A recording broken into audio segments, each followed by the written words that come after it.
Bien, hermanos, buenas tardes, queridos amigos que hoy nos visitan y que se conectan también vía Zoom.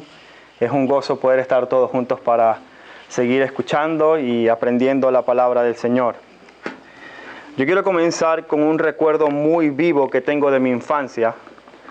Un recuerdo que, sinceramente, después de lo que sucedió no fue tan placentero, pero es un recuerdo muy vivo y que ahora miro hacia atrás y es un poco gracioso.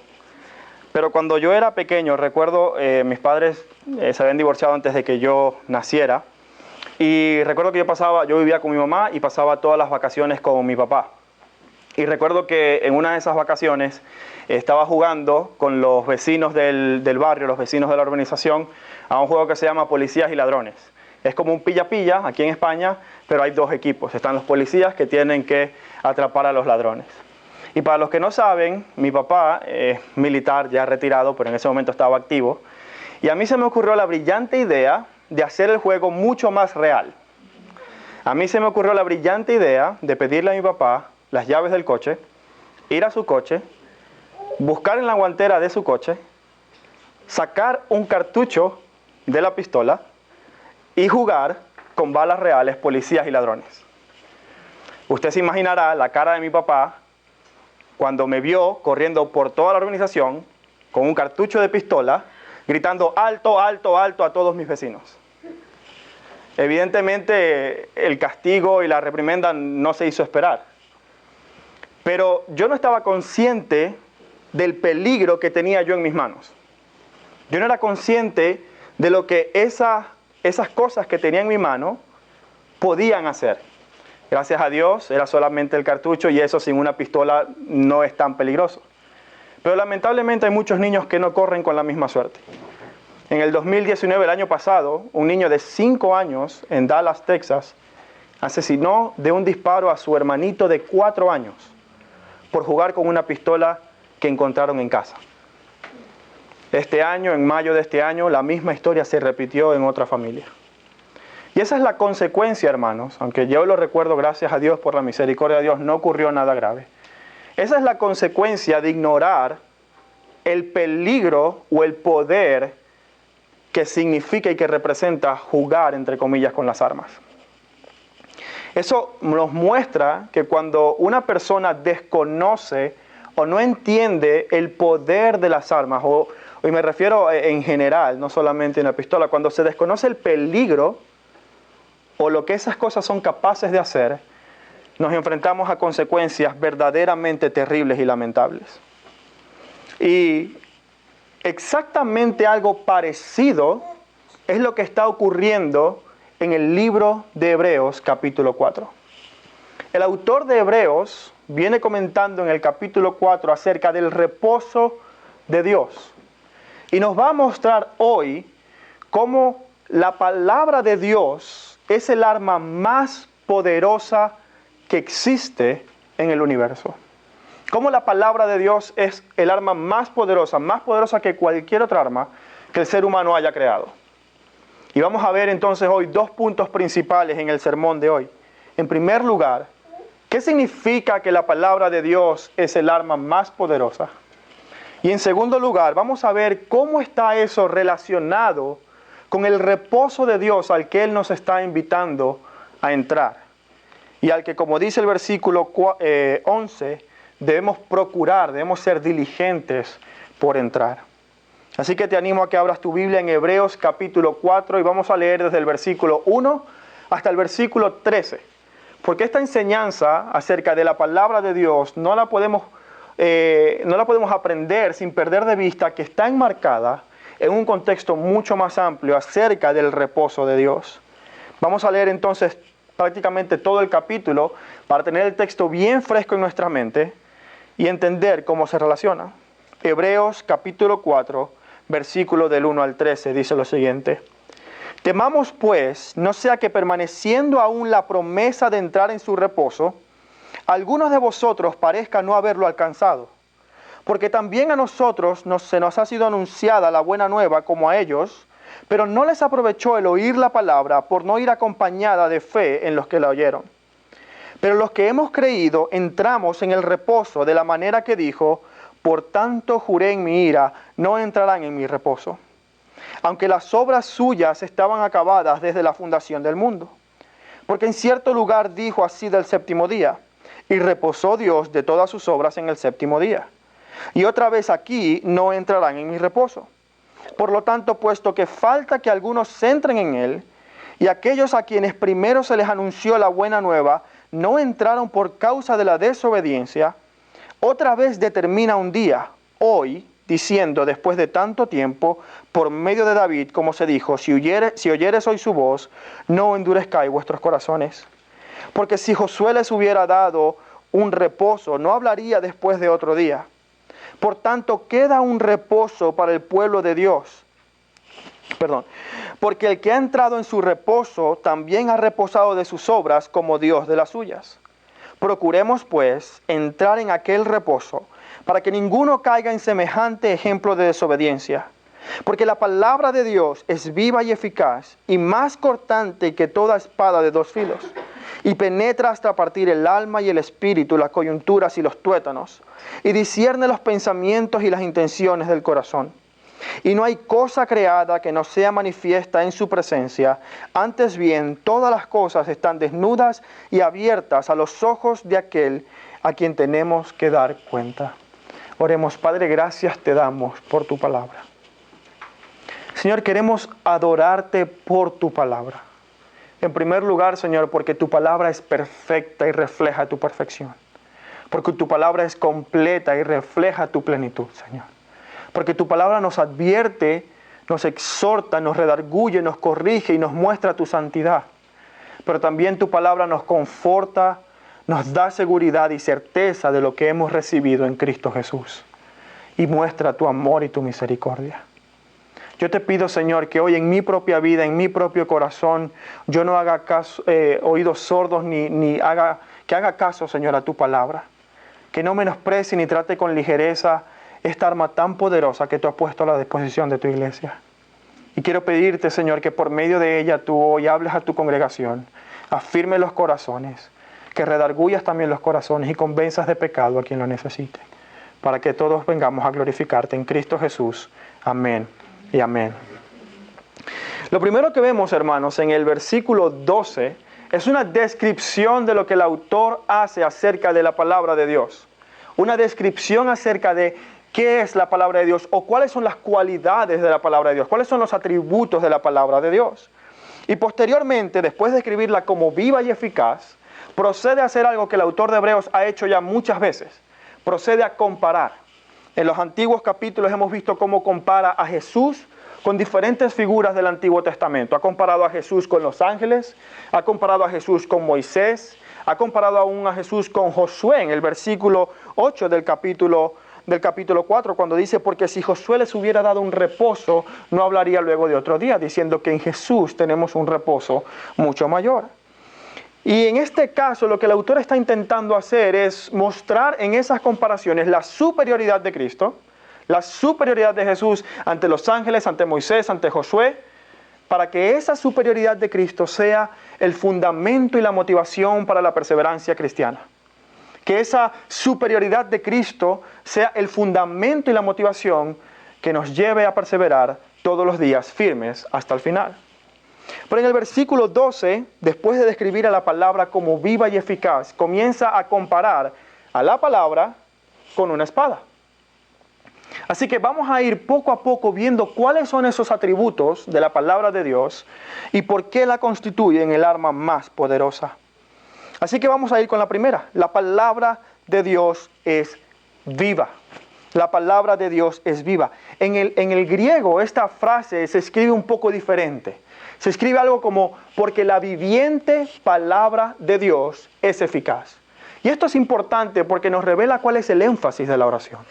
Nos revela que la palabra de Dios tiene como una cualidad suprema el hecho de que es una palabra viva.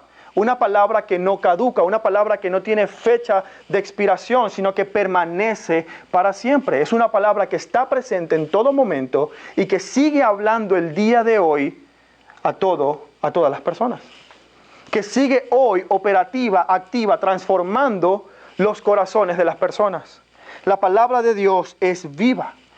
esta palabra se refiere al poder que tiene la palabra en sí misma de vivificar a aquel que la acepta. No solamente tiene vida en sí misma, sino que tiene el poder de vivificar a aquel que acepta la palabra de Dios. Fíjense lo que dice Primera de Pedro, capítulo 1, versículo 23. Este es el apóstol Pedro hablando a los cristianos. Dice, siendo renacidos, es decir, vosotros que habéis sido renacidos, y fíjense lo que dice, no de simiente corruptible, sino incorruptible, por la palabra de Dios que vive y permanece para siempre. Y luego en los versículos 24 y 25 él va a citar Isaías 40, diciendo que toda carne, todo hombre, toda creación va a pasar. Va a llegar un momento donde va a dejar de existir, va a cesar, pero que la palabra de Dios vive y permanece para siempre. Y esta palabra viva, esta palabra viviente, esta palabra que aún hoy está presente, sigue vivificando a otros. Sigue dando vida a aquellos que la aceptan, aquellos que no solamente la escuchan, sino que responden a ella de una manera positiva. La palabra de Dios es viva. Fíjese lo que dice Romanos capítulo 10, versículo 17. Dice, la fe viene por el oír, y el oír viene por la palabra de Dios. Lo que da vida al ser humano muerto en sus delitos y pecados, ¿qué es? La palabra de Dios. Es la única que puede vivificar el corazón. Es la única que puede regenerar el tejido muerto por el pecado. La palabra de Dios es viva. En segundo lugar, dice que la palabra de Dios es eficaz. La palabra de Dios es eficaz. Y esto quiere decir que esta palabra es capaz de producir el efecto o el resultado para la cual se dispuso. Esto quiere decir que esta palabra tiene el poder de lograr aquello para lo cual Dios la envió. Aquello para lo cual Dios la habló y la pronunció. Isaías 55 del 10 al 11 dice, porque como descienden de los cielos la lluvia y la nieve, y no vuelven allá, sino que riegan toda la tierra y la hacen germinar y producir y da semilla al que siembra y pan al que come, así será mi palabra que sale de mi boca. No volverá a mí vacía, sino que hará todo lo que yo quiero y será prosperada en aquello para lo que la envié. Hermanos, la palabra de Dios no necesita ningún tipo de ayuda. No necesita que usted le dé un empujoncito para que la palabra de Dios comience a actuar. Ella es viva, está presente, es operante, pero al mismo tiempo tiene en sí misma el poder para lograr el resultado que Dios quiere en el corazón del pecador. Hay muchas personas que a veces he escuchado cosas como, bueno, voy a esperar a que vaya a predicar esta persona para invitar a mis amigos no cristianos. Como si el poder estuviera en el predicador. Como si la habilidad de convencer fuera del ser humano que está aquí presente. Hermanos, muchas veces yo me veo como un estorbo ante lo que Dios quiere decirle y lo que quiere decirme a mí. Porque el poder no está en el ser humano, no está en mi capacidad oratoria, no está en lo que yo pueda decir o en cómo lo pueda decir. El poder está única y exclusivamente en la palabra de Dios. Ella es la que es capaz de transformar el corazón de las personas. Ella es la que es capaz de revivir al pecador, darle vida y hacer que este hombre que amaba su pecado ahora sea un adorador del Señor. Es la palabra la que tiene la capacidad de transformar. La palabra de Dios es viva y es eficaz. Es viva y es eficaz. En tercer lugar, la palabra de Dios es más cortante que una espada de dos filos. Y aquí entramos después de la descripción que hace inicial de una palabra viviente, presente, que no caduca, que no expira y que es poderosa para lograr lo que Dios ha dispuesto. Dice que es una palabra que es más cortante que una espada de dos filos. Y para nosotros quizás en el siglo XXI eso no tiene mucho sentido. Pero si analizamos el contexto de este pasaje, los soldados romanos usaban una espada que era una espada, no sé de qué tamaño exactamente era, pero una espada que era muy fácil de maniobrar, muy fácil de manejar, que daba bastante agilidad al soldado romano, pero que al mismo tiempo tenía dos filos. Y la hacía una espada letal, porque con ella podían cortar y penetrar al adversario de una manera rápida, ágil, pero letal.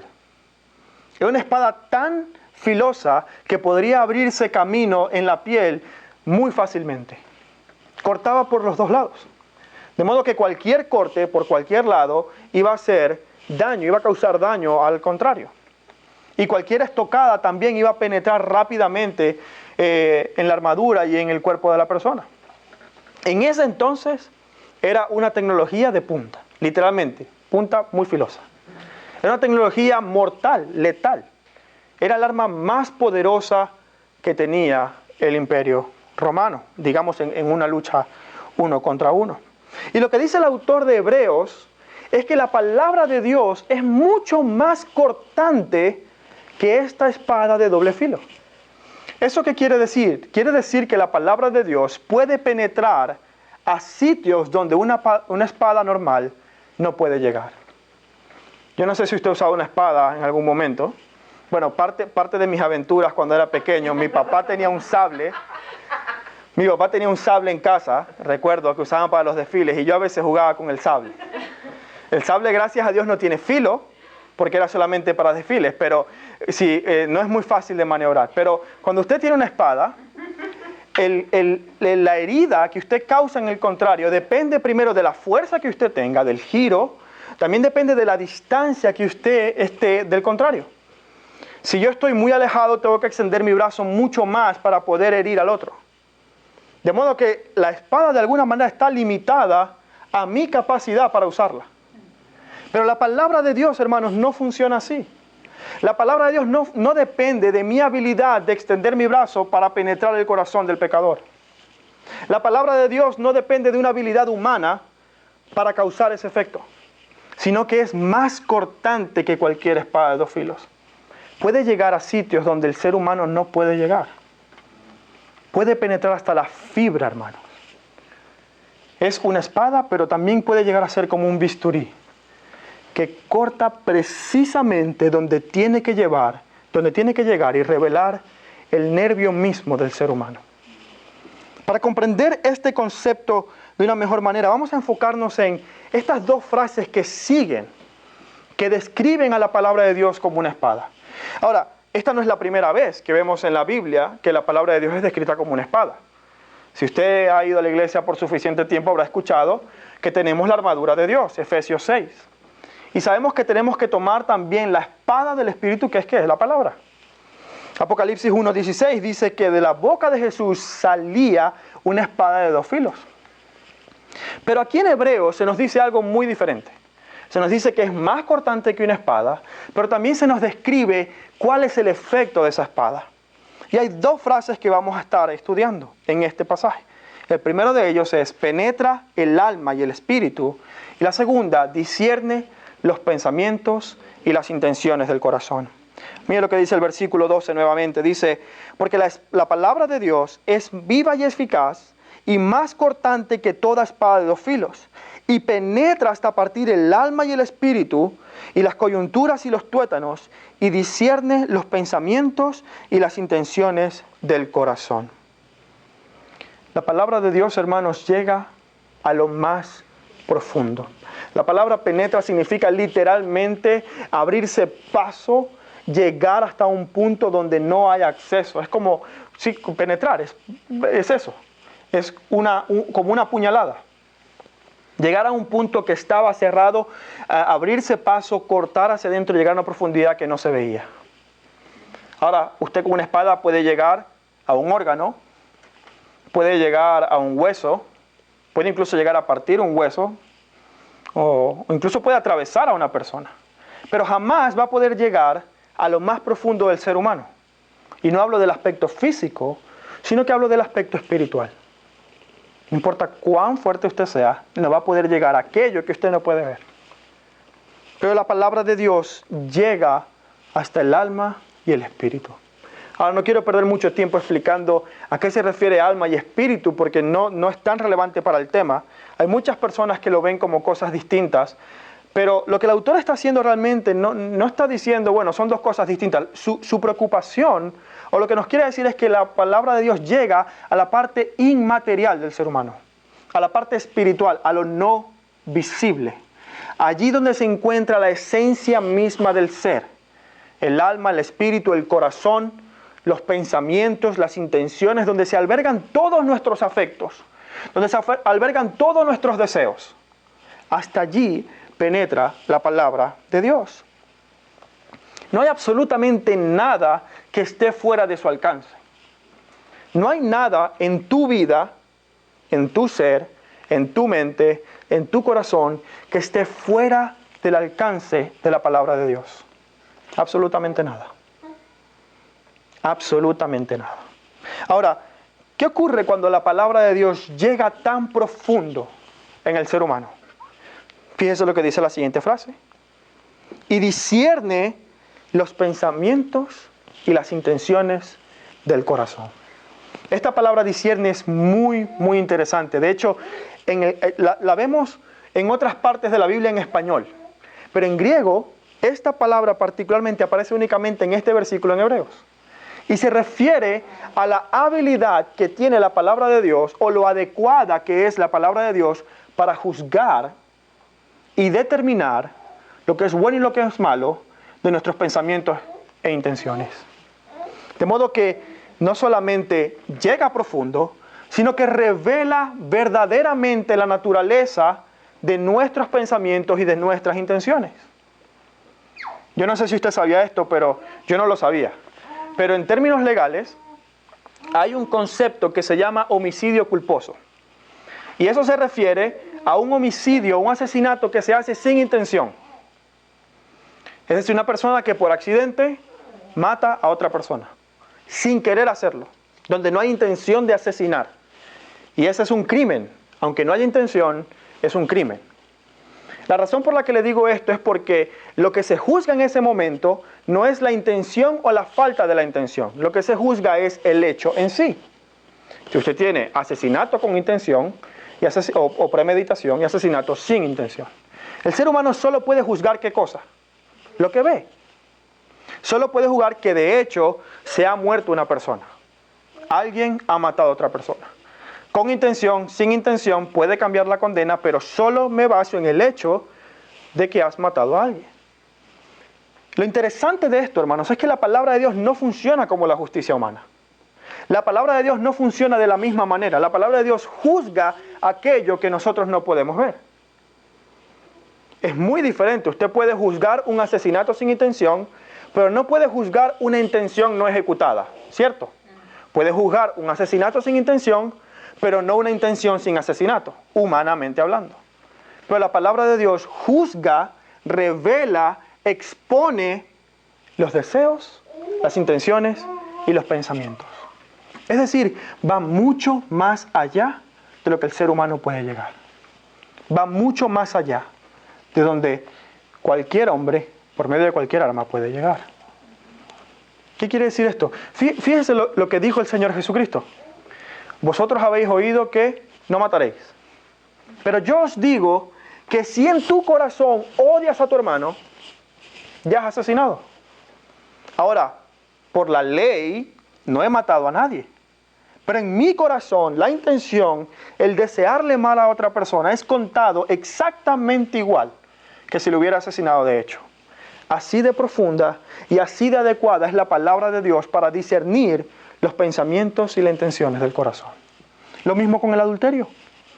Habéis oído, no cometerás adulterio. Pero yo te digo que si has visto a una mujer y en tu corazón la has deseado, es como si te hubieses acostado con ella.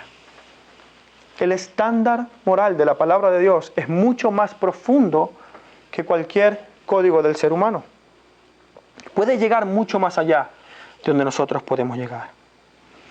De modo que la palabra de Dios, en primer lugar, es viva. Es una palabra presente, que no caduca, que siempre está, que continúa transformando los corazones de las personas. Y es eficaz porque ella en sí misma tiene ese poder para lograrlo. No necesita que ningún hombre venga a ayudarle o a darle un empujoncito para que ella funcione. Pero en tercer lugar también es cortante, es una espada que puede penetrar hasta lo más profundo de la esencia del ser, revelando no solamente lo que hay dentro, sino también juzgando como bueno o como malo. Esto, hermanos, constituye a la palabra de Dios como un arma, como el arma más poderosa, como una bala más poderosa. que llega donde jamás ninguna otra puede llegar. Ahora, pero al mismo tiempo no solamente nos muestra que la palabra de Dios es el arma más poderosa, sino que también nos advierte del peligro que corremos si ignoramos esta palabra. Cuando comencé en este sermón, en la parte de la introducción comentaba de manera graciosa esta anécdota, pero también comentaba la trágica muerte de este niño de 4 años porque su hermano de 5 no entendía, no conocía el efecto que podía causar esa arma en el otro. Él ignoraba cualquier regulación de seguridad. Él no sabía lo peligroso de lo que estaba haciendo. Y pensando que era un juguete, accionó el gatillo. Ahora, ¿cómo se relaciona esto con este pasaje en Hebreos? Hermanos, es exactamente lo que el autor de Hebreos nos está diciendo. Nos está diciendo, ten cuidado con cómo respondes a la palabra de Dios. Ten cuidado con lo que tú haces con la palabra de Dios, porque esta es un arma sumamente poderosa que puede, al igual que una pistola, puede guardar la vida, defendiéndola del mal, pero al mismo tiempo puede destruirla si ignoras lo que es capaz de hacer.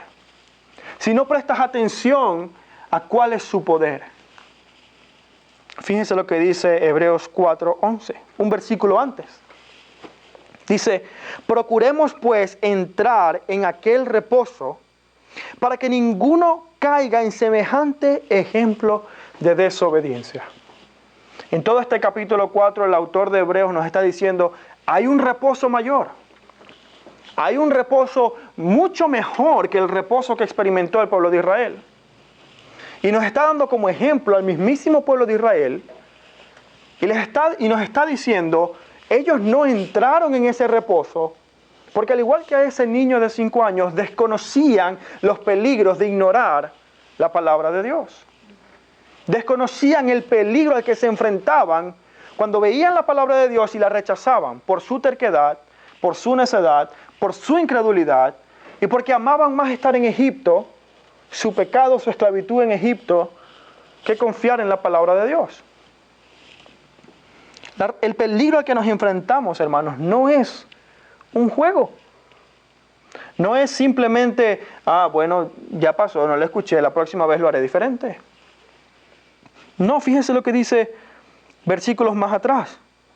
Dice versículos 6. Por lo tanto, puesto que falta que algunos, un poco antes, dice, versículo 3, perdón.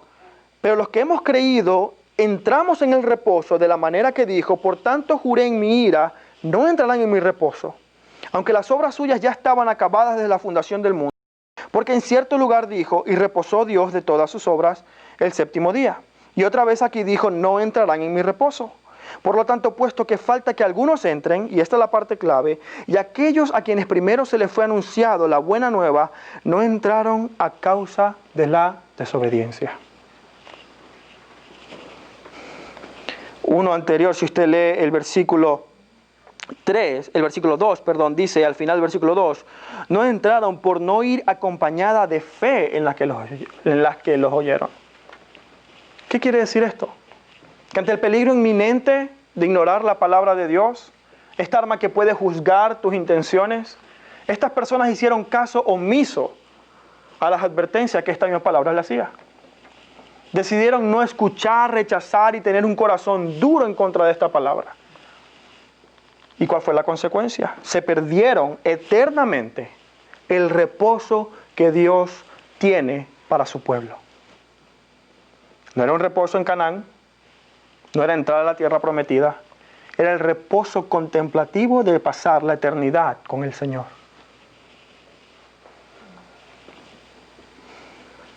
Amado amigo que a lo mejor nos visitas hoy o te conectas por Zoom, las consecuencias de ignorar la palabra de Dios son sumamente graves. Y a veces no estamos tan conscientes de a qué nos enfrentamos cuando ignoramos esta palabra. Pero yo quiero que leas conmigo el versículo 13 de Hebreos 4. Fíjate lo que dice. Y no hay cosa creada que no sea manifestada en su presencia. Es decir, todo va a ser revelado, todo va a estar visible ante los ojos de Dios. Antes bien, todas las cosas están desnudas, es decir, descubiertas.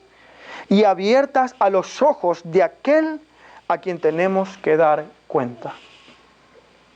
Si ignoramos la palabra de Dios, nos enfrentamos a Dios mismo. Nos enfrentamos al justo juicio de Dios.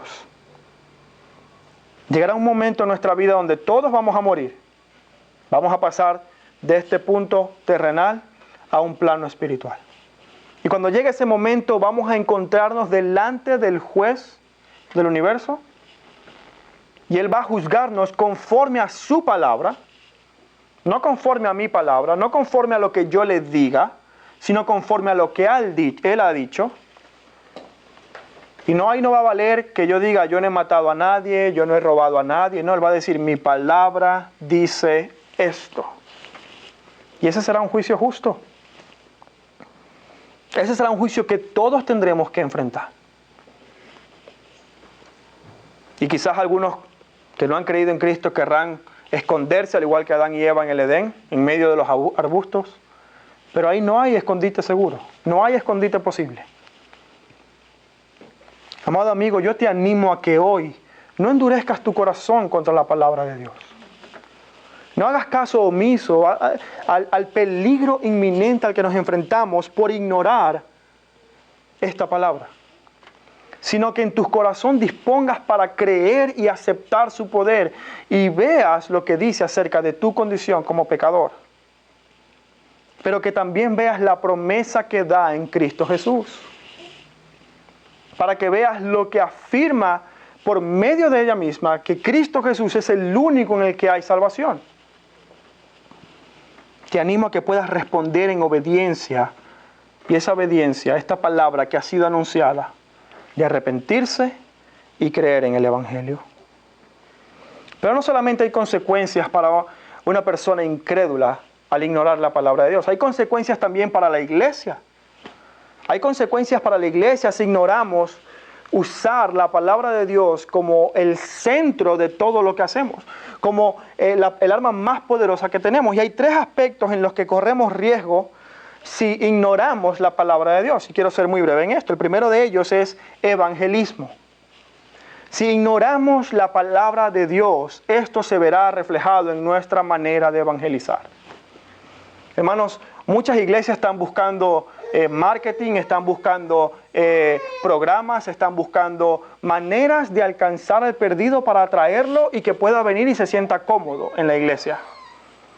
Pero hermanos, eso no tiene nada que ver con el Evangelio. Me refiero a cuando ese es el centro. No que las estrategias sean malas, pero cuando la estrategia es el centro y sustituye a la palabra de Dios, allí tenemos un gran problema. Porque lo que vamos a tener son un grupo de pecadores que se sienten a gusto juntos, pero que no han sido transformados ni vivificados por la palabra de Dios. El Señor ha entregado en nuestras manos el arma más poderosa, aquella que puede transformar al pecador y vivificarlo. No nos limitemos en usarla. No tengamos temor de proclamarla como la única verdad. A veces me sorprende escuchar a algunos cristianos que están, y no quiero ofender a nadie, pero algunos cristianos que están citando o promoviendo mensajes de algunos motivadores, Daniel Habib y otros que hablan muy bonito, pero cuya palabra, hermanos, perecerá para siempre. Y ellos con ella. Pensando que estos, porque hablan muy bonito, son cristianos, pero hermanos, no citan la palabra de Dios.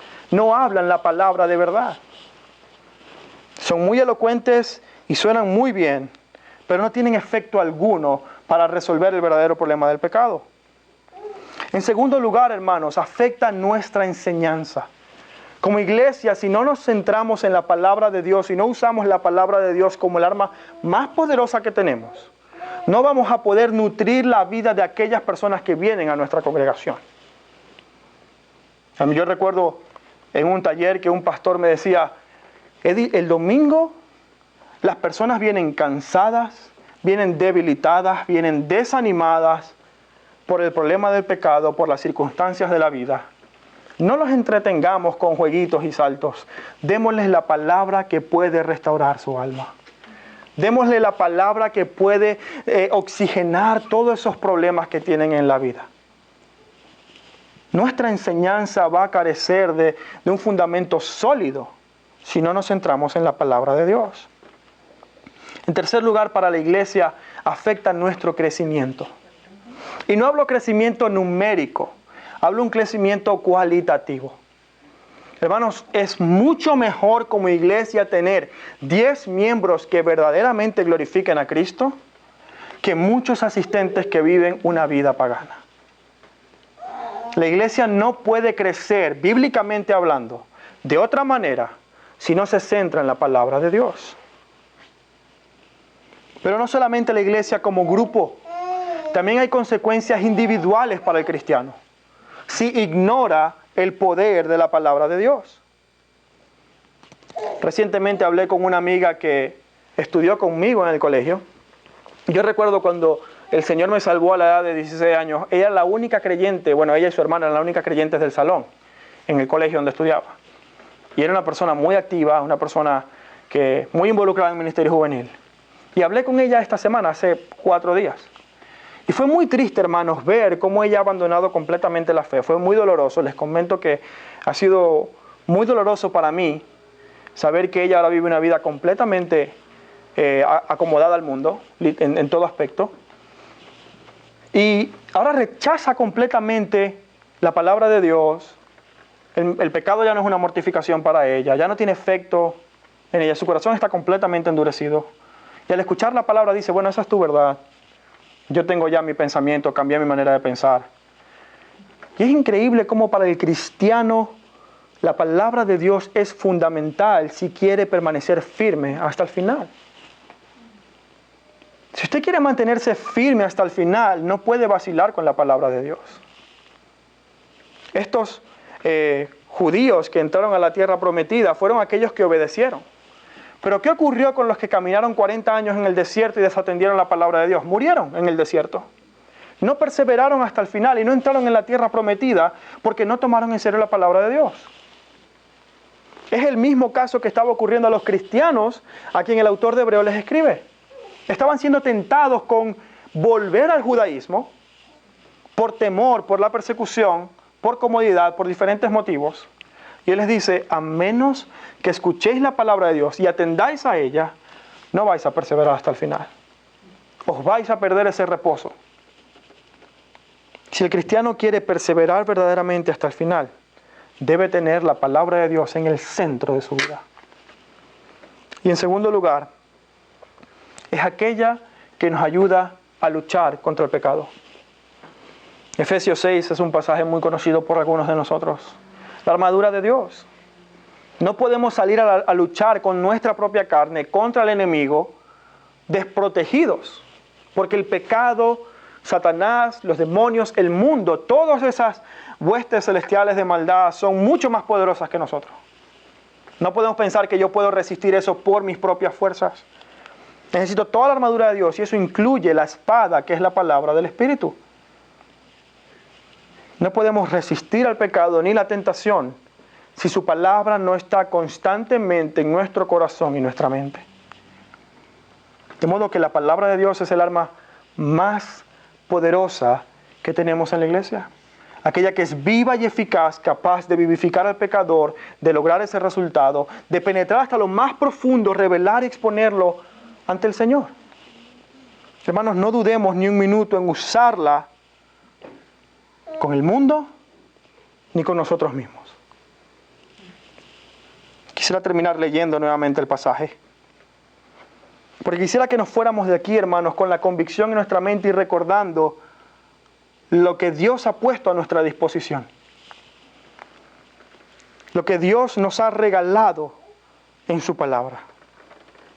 Dice, porque la palabra de Dios es viva y eficaz, y más cortante que toda espada de 2 filos, y penetra hasta partir el alma y el espíritu, las coyunturas y los tuétanos, y discierne los pensamientos y las intenciones del corazón. Y no hay cosa creada que no sea manifiesta en su presencia. Antes bien, todas las cosas están desnudas y abiertas a los ojos de aquel a quien tenemos que dar cuenta. Oremos. Padre, gracias te damos, porque has puesto a nuestra disposición, Señor, tu palabra. Porque la has puesto para nosotros como una garantía de conocer tu voluntad, de saber, Señor, lo que hay en tu corazón, lo que hay en tu mente, para conocerte a ti, pero también la has dispuesto, Señor, para que nosotros podamos proclamar tus verdades a aquellos que no te conocen. Como iglesia nos mandas a procurar entrar a ese reposo tuyo, Señor, a perseverar hasta el final. Pues que en ese procurar entrar en tu reposo también hagamos que otros entren en tu reposo. Instemos, exhortemos y prediquemos para que otros también crean que en Jesucristo hay salvación. Ayúdanos, Señor, a que nuestra enseñanza a la iglesia sea centrada únicamente en tu palabra. Que los programas, actividades, estrategias que podamos implementar sean simplemente una vía para que tu palabra pueda ser explicada, enseñada y predicada en tu iglesia. Ayúdanos, Señor, a que las personas puedan crecer verdaderamente nutriéndose, no solo de pan, sino de toda palabra que sale de tu boca. Señor, ayúdanos también individualmente a que nuestra mente, nuestro pensamiento esté completamente enraizado en tu palabra, que cuando vengan las dudas o las tendencias del mundo, cuando vengan las nuevas ideas o el mundo cuestionando lo que dice tu palabra, que en nuestra mente podamos estar aferrados y perseverar en esta verdad, en la verdad, y que podamos luchar contra el pecado por el poder que tu palabra nos da, Señor, por la salida, el guardarnos y la sabiduría que en ella encontramos. Y seas tú glorificado por medio de ella, en Cristo Jesús. Amén y amén.